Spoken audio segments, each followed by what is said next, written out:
Est-ce que toi aussi tu te sens complètement déconnecté de la spiritualité qu'on voit un peu partout? Est-ce que tu as déjà vécu ce moment où tu as l'impression de faire tout le travail, de tester plein de choses, etc., mais tu n'avances pas dans ta vie et tu as juste l'impression d'être encore plus bloqué et encore plus dans une boîte qu'autre chose, alors que tout le but du début de ce chemin, c'était de t'extirper de tout ça?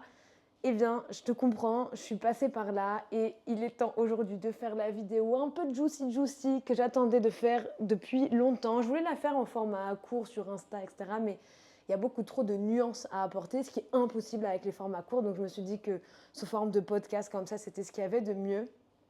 Donc, on se retrouve aujourd'hui sur Inner Space Sanctuary.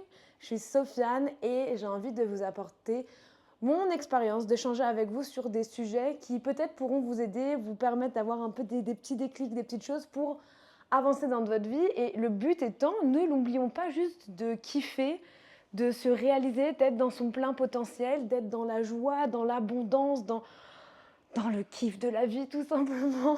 Et c'est hyper important de mentionner ça dans cette vidéo particulièrement. Alors, j'imagine, en tout cas comme beaucoup d'entre nous, notre génération, on est la génération qui a ramené un peu la spiritualité, le développement personnel, etc.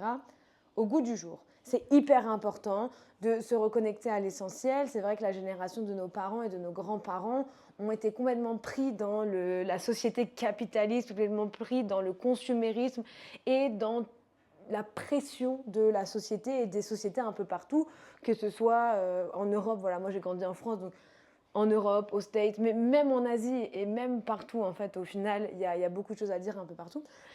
Et ils n'avaient pas cette sensibilité peut-être à l'importance du travail sur soi, l'importance de la gestion émotionnelle, de reconnaître ses émotions, etc. Mais également, je pense que c'est entre nos grands-parents et nos parents où on a été complètement coupé de la spiritualité, complètement coupé de notre connexion à la source, complètement réduit à juste des petits robots à devoir faire.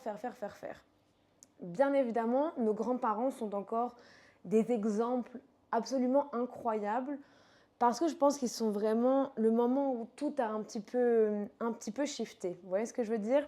Bref, on a planté le décor. Il est temps de parler de la spiritualité et j'ai pas envie de vous faire un grand débat sur ouais, c'est quoi la spiritualité.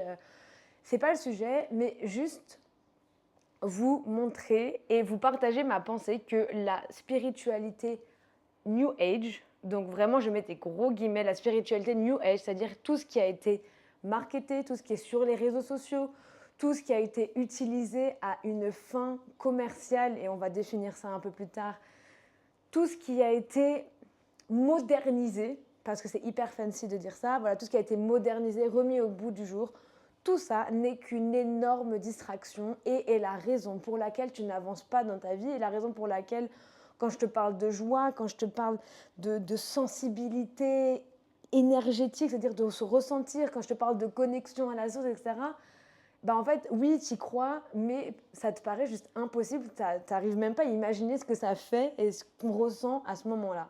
Eh bien, tout part de là. La spiritualité, selon moi, c'est juste vivre dans son plein potentiel, dans la joie et dans l'abondance. C'est juste vivre purement connecté à son essence, vivre en fonction de soi et uniquement soi pour servir l'autre, pour partager son don aux autres. C'est ça la spiritualité. C'est pas un truc c'est purement vivre dans son essence et dans son plein potentiel, connecté à la source, et c'est tout. On assiste aujourd'hui à un phénomène qui, disons les termes, hein, c'est de la masturbation mentale, c'est ce qui nous garde bien bas en nous laissant dans l'illusion qu'on avance et qu'on fait un travail sur nous, etc.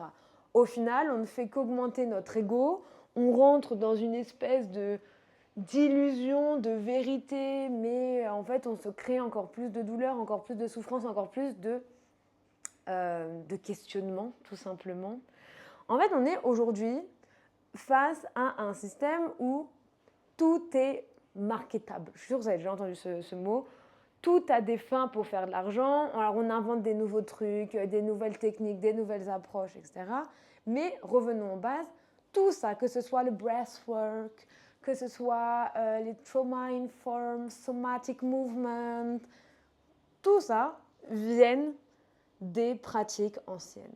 Tout ça vient des sagesses anciennes, que ça vienne de l'Inde avec le yoga, les pranayama, etc., que ça vienne de la Chine avec la médecine chinoise, le qigong, toute cette partie-là, mais même également de l'Amérique du Sud avec toutes les médecines à travers les plantes. On a dérivé et on a commencé à partir dans tous les sens parce que c'est plus vendable, parce que c'est plus fancy, soi-disant on s'adapte aux besoins, mais pas du tout. En fait, on te fait croire que tu as un problème pour te faire acheter leur solution. Et n'oublie jamais ça. On te fait croire que toi, tu as un problème, que peut-être, bah non, tu as des traumas à régler, mais peut-être que tu as si à aller explorer. Donc en fait, toi, tu vas te dire, ah ouais, en fait, c'est ça, faire du travail sur soi. Peut-être que j'ai des problèmes. En fait, ça se trouve, il y a des problèmes avec mes parents. Et donc là, tu vas créer des problèmes avec des parents. Enfin, j'ai vu tellement de cas en séance de soins énergétiques ou même dans mes séances de yoga de personnes qui, en fait, se sont rendues compte à un moment que elles avaient créé un conflit avec leur famille, elles avaient créé un conflit avec des gens autour d'elles parce qu'elles se sont montées la tête et elles se sont laissées faire monter la tête. C'était pas très français, mais il y a eu une influence extérieure qui est venue semer le doute. Et c'est ça que je critique grandement. Et si je le critique autant, c'est parce que moi-même, j'ai plongé dans tout ça. Les cartes à gogo, les chiffres 888, qu'est-ce qu'il y a d'autre, les sons énergiques pour penser que ça va régler ta solution, toutes les pierres, les machins, les trucs. C'était au final, il fallait toujours plus payer, bien évidemment, hein, parce que on te fait comprendre que c'est la méthode qui va sauver ta vie, mais non, il n'y a absolument rien qui va sauver ta vie à part toi. Et tout ça n'est qu'une distraction. Et tout ça n'a été qu'une distraction pour moi, me déconnecter encore plus de moi-même. C'est-à-dire qu'on me susurrait à l'oreille, on va dire ça, que j'avais peut-être des problèmes avec telle chose, que ah non, mais en fait, si ton corps il ressemble comme ça, mais c'est parce qu'il y a quelque chose dans tes vies intérieures et tout. Mais qui es-tu pour me dire ça? Vous voyez ce que je veux dire? On vient me mettre des idées de personnes qui se proclament un peu tout. Et en fait, j'étais juste complètement déconnectée de mon pouvoir intérieur parce que mon avis sur moi-même et sur mes douleurs et sur mes souffrances et sur mes traumas reposait sur l'avis de quelqu'un à l'extérieur de moi, alors qu'il peut être très doué, voilà, qui peut avoir ses ressentis, etc. C'est pas le sujet, mais un avis quand même extérieur. Et donc, si tu es actuellement sur ton chemin spirituel, peut-être que tu ressens cette chose de se dire, mais j'ai l'impression en fait que j'ai toutes les infos, mais je le ressens pas vraiment, et j'ai l'impression qu'il y a un écart entre ce que je suis en train de vivre, ce que je ressens, ce qu'on me dit, enfin tout est brouillé. Et bah, je suis désolée pour toi et je te comprends tellement, mais ça fait partie du jeu de cette spiritualité où c'est devenu hyper facile de vendre, hyper facile de marketer parce que on va vendre sur tes problèmes, on va vendre sur ta souffrance. Et donc, elle est où l'éthique dans tout ça? Et c'est vraiment une question que je me suis posée longtemps parce que j'ai mis plusieurs années à m'extirper de tout ça, à me dire, mais en fait, c'est quoi la solution? Et du coup, ça veut dire quoi vivre une vie spirituelle? Et donc, ça veut dire quoi vivre une vie qui a du sens et en conscience? Et en fait, moi, c'est vraiment les enseignements traditionnels yogiques qui m'ont remis un peu au centre de ma vie, au centre de moi-même, et de couper toutes ces distractions, de mettre de la distance pour pouvoir, moi, cultiver mon propre jugement, cultiver mon propre ressenti et me reconnecter à ce canal qui me connecte directement à la source, à mon âme, à cette chose absolument incroyable qui nous a fait venir sur cette terre. Vous voyez ce que je veux dire? Et, et ça, c'est hyper précieux. Alors, moi, mon plus grand conseil que j'ai envie de vous donner, parce que c'est vraiment ce que j'ai vécu et ce qui a transformé ma vie, enfin en tout cas qui a eu un énorme impact, c'est de me détacher de toute cette spiritualité, de tous les dogmes, de toutes les boxes, de toutes les règles qu'on ne dit pas trop mais qui sont quand même là, de tout ce show-up et surtout de tout cet ego spirituel, de prendre un gros step back et de me dire mais purement, hein, what the fuck. Et en fait, je me suis observée moi-même. Je me suis observée dans comment j'agissais, dans ma posture, même ma posture intérieure avec les autres et dans cette situation, dans ces situations, dans tout ce que j'ai pu vivre. Et je me suis dit, ok, mais qu'est-ce qui a du sens pour moi? Qu'est-ce qui est moi? Et en fait, on en revient à la question, mais de qui je suis? Qu'est-ce qui est mon essence? C'est quoi qui m'anime? Et en fait, c'est qu'en enlevant toutes ces distractions, en revenant à quelque chose de très simple, c'est-à-dire à des pratiques qui sont les mêmes, on répète, parce qu'il n'y a que dans la répétition et la discipline, mais ça c'est un autre sujet de vidéo, dans la répétition, la discipline de la même chose, qu'il y a une vraie transformation, et dans le fait de cultiver du silence. C'est-à-dire que je suis revenue à des pratiques anciennes, traditionnelles, où il n'y avait pas tout ce blabla, toutes ces fioritures qui ont été ajoutées dans le yoga, dans la spiritualité, dans l'énergétique, etc., pour revenir à quelque chose de très simple et de beaucoup plus pur grâce à ces enseignements. Mais en fait, tu peux avoir 500 enseignements différents. Ce qui va vraiment faire la différence, c'est ton expérience. C'est comment tu vas t'approprier ces pratiques et comment tu vas les vivre au quotidien. Et il y a vraiment que ça, si je peux choisir une chose qui a vraiment transformé mon énergie, qui m'a vraiment permis de me connecter aux subtilités de la vie, aux subtilités de mon système, de me connecter à quelque chose de bien plus grand et au final de bien plus simple et de bien plus direct, c'est d'enlever toutes les distractions. Alors tu vas me dire oui mais en fait c'est super bien parce que grâce à ça j'ai compris que j'avais tel trauma, grâce à ça j'ai eu ça, non, non, non. Oui, très bien. Mais tu n'as pas besoin de quelqu'un de l'extérieur pour t'apprendre ça. Je pense que le plus grand cadeau qu'on peut se faire, c'est d'apprendre le système qui nous permet de gérer notre vie, notre système à chaque étape de la vie. C'est-à-dire d'apprendre le mode d'emploi, d'apprendre notre mode d'emploi pour qu'après on puisse tout naviguer. Et comment on apprend ce mode d'emploi? Déjà en pratiquant avec discipline, avec répétition et avec dévotion, mais surtout en ramenant de la conscience dans tout ce qu'on fait, de l'attention, de l'amour, de la joie, cette dévotion envers nous-mêmes également. Et toutes ces choses-là vont nous permettre d'enlever toutes les distractions, de revenir à ce qu'il y a de plus important. Et par les pratiques du yoga, donc encore une fois, je le rappelle, mais pareil, ça fera l'étude d'une autre vidéo, mais le yoga postural, tel qu'on l'entend en Europe, etc. Donc quand on parle de yoga, on parle du yoga postural la plupart du temps en Europe, donc les yoga asanas, sont vraiment le chemin pour nous permettre d'aligner notre corps énergétiquement, de remettre de la balance dans notre système énergétiquement, de focus notre esprit pour faire taire nos pensées, reprendre le contrôle de nos pensées, réguler notre respiration dans les asanas, mais également avec les pranayamas. Et tout ça, c'est une préparation à la concentration, dhyana, et à la méditation. Et donc, le but ultime, c'est la méditation. Parce qu'il n'y a rien de plus transcendantal et transformateur et de plus important dans notre vie que la méditation. Toutes les cultures, absolument toutes, en parlent et le poussent et le mettent en avant depuis des milliers d'années. Mais effectivement, si c'était si simple, tout le monde le ferait. C'est pas facile parce que ça veut dire s'asseoir avec soi-même, être 100% en authenticité et en transparence avec soi-même. C'est venir faire un face-à-face avec notre ego pour briser l'illusion.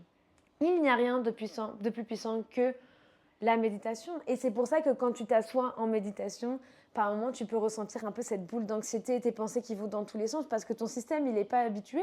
Ton système, il se dit « Ah non, non, non, non, non, mais là, c'est pas possible. » Là, alerte, alerte, alerte, parce qu'on va devoir faire face, là, l'ego, il va être chamboulé, il va être shaké, c'est pas possible. Et donc, tout ton système, il commence à être insupportable, tu te sens pas bien, toi, t'es là en mode « Non, non, non, tu vas bouger, t'arrives pas, t'as plein de pensées. » Et donc, au bout de 5 minutes, tu vas te lever et tu vas partir. C'est normal, parce qu'il y a déjà une suite logique pour venir s'asseoir en méditation, et puis que ça demande de la pratique. beaucoup de pratiques. Mais à partir du moment où tu arrives à un peu appréhender cette pratique, parce qu'on ne peut pas master du tout la pratique de méditation, il n'y a pas à être expert en méditation, ça n'existe pas, il n'y a pas de niveau, etc. Mais à appréhender cette pratique pour te l'approprier, pour venir faire ressortir ton essence, faire ressortir quelque chose en toi, et bien c'est là qu'il y a toutes les transformations qui commencent. Tu vas avoir des flashs, ta créativité, ton attention, ta concentration, tout va remonter et c'est ça qui est incroyable. Donc tout ce que tu vois sur internet, les cours de yoga, hip-hop yoga, les machins, les traumas dans tous les sens, n'oublie pas, il y a un but bien précis pourquoi toutes ces pratiques ont certaines formes, pourquoi toutes ces approches ont certains mots, etc. pour te faire réagir. Mais et si la vraie spiritualité et la vraie pratique spirituelle, c'était pas simplement de se poser avec soi-même pour être en communion et en connexion totale avec notre environnement, avec la source. Il n'y a rien de plus puissant. Si on apprenait à s'asseoir dans le bruit, par exemple, moi je suis en Inde, et oui, les villes sont hyper bruyantes, et bien il n'y a rien de plus puissant comme pratique spirituelle que de s'asseoir au milieu du chaos et d'aller chercher le silence. Il n'y a rien de plus puissant que ça. Et le vrai travail intérieur, il commence là. Quand tu es capable de ramener du silence en toi et dans ton système, quand c'est le chaos autour, c'est la seule chose qu'on veut. Mais si toutes tes pratiques énergétiques, spirituelles, t'enchaînes les différentes choses, les machins, il y a plein d'approches, plein de mouvements énergétiques, en fait, ça vient juste déséquilibrer encore plus ton système, ça vient juste te secouer et il n'y a rien qui vient se remettre en équilibre et en balance. C'est ça qu'il faut que tu comprennes, c'est que plus tu vas faire des mouvements énergétiques sans te laisser le temps à l'intégration, plus tu vas donner ton pouvoir à l'extérieur à quelqu'un, de te dire ça, de machin, à toutes ces Kundalini Activation que je trouve complètement aberrantes, mais ça c'est un autre sujet. Ben en fait, tu donnes ton pouvoir à l'extérieur. Tu donnes à quelqu'un, ok, prends mon essence, prends mon énergie, prends mon pouvoir, je te le donne et tu en fais ce que tu veux. Mais non. Vous savez, je dis toujours, je suis high on life, je suis complètement défoncée par la vie. Parce qu'en fait, à partir du moment où tu comprends comment ton système fonctionne, mais j'ai eu un petit bug en mode, je pense qu'on comprendre, c'est un grand mot, mais quand tu appréhendes comment ton système fonctionne, que tu trouves les clés, les points d'activation en toi et que tu apprends à te connaître, mais tu peux te créer des moments de transe juste en méditation. Tu peux vivre des expériences transcendantales juste en fermant les yeux. Et ça m'est arrivé énormément. Et justement, moi, je médite beaucoup dernièrement pour vraiment m'ancrer et revenir dans mon corps parce qu'il y a ces moments où juste je m'allongeais dans mon lit, bim, je sortais de mon corps en fait, sans rien savoir, sans rien comprendre, etc. Et ça, c'est dû au fait aussi. Oh, et c'est très personnel. J'ai eu une conversation avec un ami que j'aime beaucoup récemment et on a eu cette discussion où tout ce qu'on voit, toutes les pratiques, la spiritualité, New Age, etc., en fait, on vient complètement shaker notre système. C'est-à-dire qu'on essaye de débloquer des choses, d'avoir des déblocages, vous voyez. Donc on va aller toucher des sphères bien plus hautes, alors qu'en réalité, notre système nerveux, notre corps, n'est pas prêt. Et donc, en fait, on est dans une distorsion de notre système. Le chemin spirituel a des étapes. On doit respecter des étapes pour justement emmener tout notre corps avec nous.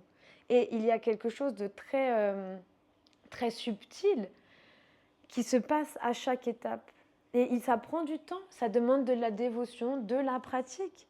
Et plus on essaye de passer de 0 à 10 en une pratique, plus l'instabilité, le manque de clarté, le stress, l'anxiété vont apparaître. C'est pour ça, encore une fois, que tout ça est une distraction spirituelle pour t'empêcher de te reconnecter à la chose la plus importante qui est toi-même, ton essence, pour gérer ta propre matrice. C'est tout ce qu'il y a de plus important. Alors vraiment, on en rigole, il y a des blagues et tout qu'on voit sur Instagram, en mode le mec le plus spirituel, c'est celui qui boit un café et une clope. Oui, parce que peut-être qu'il connaît plus son essence il est plus connecté à son pouvoir intérieur, à son plein potentiel, à la source que d'autres. Alors, ça demande des étapes de nettoyer vibratoirement son système par la nourriture, par les énergies, par tout ça, de pratiquer avec dévotion et répétition et discipline. J'en remets une couche encore une fois, mais c'est primordial. Et donc, en fait, la chose la plus spirituelle que tu peux vivre, que tu peux faire, oh, je vous ai spoilé, la chose la plus spirituelle que tu peux faire, c'est vivre, c'est expérimenter, c'est pouvoir t'asseoir en silence, c'est rigoler, c'est la joie. Et tu verras que tu vas apprendre tellement plus sur toi si tu mets de la conscience dans tout ce que tu fais que toutes les pratiques. J'espère que cette vidéo vous aura un peu touché, vous aurez un peu partagé. J'ai hâte d'avoir votre retours et vos avis sur ce sujet de la distraction spirituelle, de toutes ces pratiques. Remettons juste un peu de simplicité, de cool vibe et tout ça dans cette vie parce que vraiment, il n'y a rien de plus beau que la simplicité, il n'y a rien de plus puissant que la simplicité de vivre, les gars.